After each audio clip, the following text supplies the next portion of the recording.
तो दूसरी परिस्थिति यह हुई कि अगर इकरारनामे में यह प्रावधान नहीं है और उन दोनों पक्षकारों में से कोई एक पक्षकार यह सोचता है कि हम न्यायालयों के चक्कर काटने की बजाय क्या ऐसा कोई उपाय ढूंढ सकते हैं कि हम आर्बिट्रेशन के माध्यम से, पंच निर्णय के माध्यम से कोई सुलहनामे की तरफ बढ़ सके, तो क्या यह भी संभव है? और यह संभव है तो उसकी प्रक्रिया क्या है?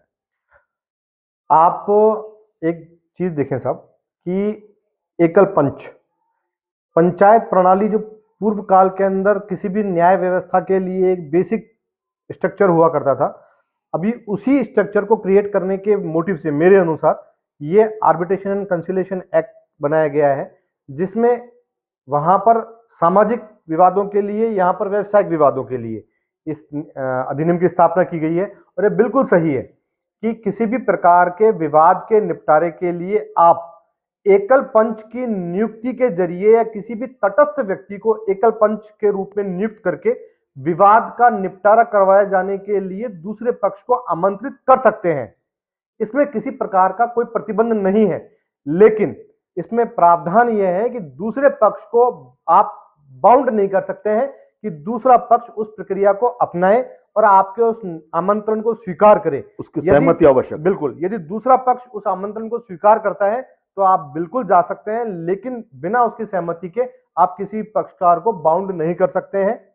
यह अगर दूसरा पक्षकार उस पर सहमति ना दे और इकरारनामे में आर्बिट्रेशन का क्लॉज नहीं है, तो हाँ, क्या न्यायालय के माध्यम से एक पंच का ये बहुत महत्वपूर्ण प्रश्न है कि यदि आपके किसी भी करार में आर्बिट्रेशन एक्ट का प्रावधान निहित नहीं है तो उस स्थिति के अंदर क्या होगा। अगर किसी भी इकरार में एकल पंच का प्रावधान नहीं है, आर्बिट्रेशन क्लॉज नहीं है, तो उस कंडीशन के अंदर आप किसी भी पक्षकार को बिल्कुल बाउंड नहीं कर सकते हैं कि वह जाकर आर्बिट्रेशन एंड कंसिलिएशन एक्ट के तहत कार्रवाई करे। बिल्कुल बाउंड नहीं किया जा सकता है उस एक स्थिति में किसी, यानी न्यायालय के हस्तक्षेप से भी ऐसी स्थिति में पंच निर्णय की नियुक्ति नहीं होगी। Sir, arbitration and conciliation act के तहत प्रावधान यही किया गया है कि किसी करार में यदि इस प्रावधान के तहत विवाद के निपटान का कोई क्लॉज दिया हुआ है तो ऐसी स्थिति में आप उस विवाद के निपटारे के लिए एकल पंच के माध्यम से विवाद का निपटारा कर सकते हैं। लेकिन अगर ऐसा नहीं है तो ऐसी स्थिति में ही बाकी और अन्य न्यायालयों की स्थापना है कि ऐसी स्थिति में अगर ऐसा कोई क्लॉज नहीं है तो सिविल न्यायालय, क्रिमिनल न्यायालय स्थापित है जिनमें आप जाकर अपना विवाद संस्थित कर सकते हैं। अभी तो विशिष्ट न्यायालयों के रूप में व्यावसायिक न्यायालयों, कमर्शियल कोर्ट्स की स्थापना की जा चुकी है, जिनके तहत किसी भी प्रकार का विवाद उत्पन्न होने की, व्यावसायिक विवाद उत्पन्न होने की स्थिति में आप कमर्शियल कोर्ट्स को अप्रोच कर सकते हैं और विवाद का निस्तारण कर सकते हैं। लेकिन आर्बिट्रेशन एक्ट के तहत उसका विवाद का निपटारा करवाने के लिए आप न्यायालय के जरिए भी इसको किसी को आमंत्रित नहीं कर सकते हैं, बाउंड नहीं कर सकते हैं। आमंत्रित तो सभी के रास्ते खुले हैं, कर सकते हैं, बट बाउंड नहीं कर सकते हैं। ठीक है, अब पंच निर्णय के माध्यम से, साक्ष्यों के परीक्षण के माध्यम से ही निर्णय होगा, जो अवार्ड आएगा। बिल्कुल, आर्बिट्रेशन एंड कंसिलिएशन एक्ट के तहत जो प्रावधान है वो विवादों के निपटान के लिए शीघ्रता के साथ में, सुलभ न्याय की व्यवस्था के साथ में शीघ्र निपटान के लिए है, जिसमें कि आप प्रक्रिया बाकायदा कंप्लेन करने के साथ में एविडेंस पेश करना, एविडेंस के साथ में डॉक्यूमेंटेशन पेश करना, वो प्रक्रिया समान है।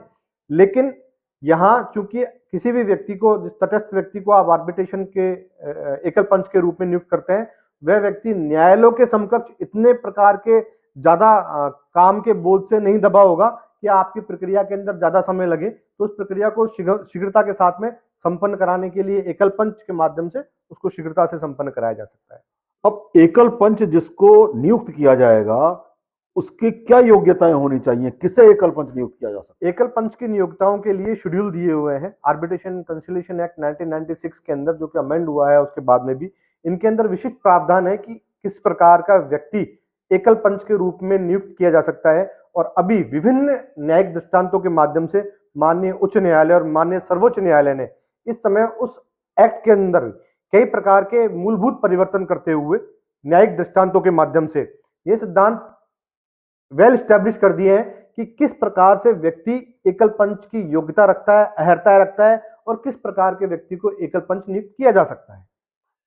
एकल पंच के समक्ष जो वाद जाएगा उसमें जो वादी परिवादी हैं उनको स्वयं अपनी व्यक्तिगत उपस्थिति के माध्यम से पेश करनी पड़ेंगी या वहां पर वो अधिवक्ता के माध्यम से जाएंगे? क्या प्रावधान है?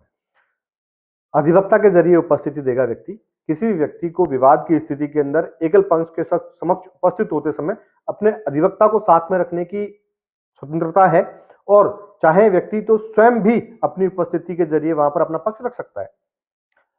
एकल पंच द्वारा दी गई डिक्री अगर आ गई किसी के फेवर में, तो उस डिक्री को एग्जीक्यूट कराने के लिए जो बाकी प्रावधान है एग्जीक्यूशन के, समान प्रावधान लागू हैं? बिल्कुल समान प्रावधान है। किसी भी एकल पंच द्वारा पारित निर्णय किसी भी सिविल कोर्ट की डिग्री के समान वैधता रखता है, और ऐसी स्थिति में उस डिग्री को यदि किसी व्यक्ति द्वारा चैलेंज किया जाना है तो किसी भी जिला एवं सेशन न्यायाधीश के समक्ष ही उनको चैलेंज किया जा सकता है। इसमें धारा 34 के तहत विशिष्ट प्रावधान किए गए हैं, जिसमें किसी भी आर्बिट्रेशन अवार्ड को किसी भी जिला न्यायाधीश के न्यायालय के समक्ष ही चुनौती दी जा सकती है। धन्यवाद नरेंद्र जी, आपने दर्शकों को काफी लाभ दिया है कि जानकारी इस पंच निर्णय के माध्यम से किस तरीके से अपने वादों को निस्तारित करा सकते हैं। हमारे साथ बने रहने के लिए बहुत बहुत धन्यवाद आपका। लॉ सफारी सदैव आप लोगों के सहयोग और मार्गदर्शन के लिए प्रयासरत है और रहेगा। इसी के साथ आप सबका बहुत बहुत धन्यवाद।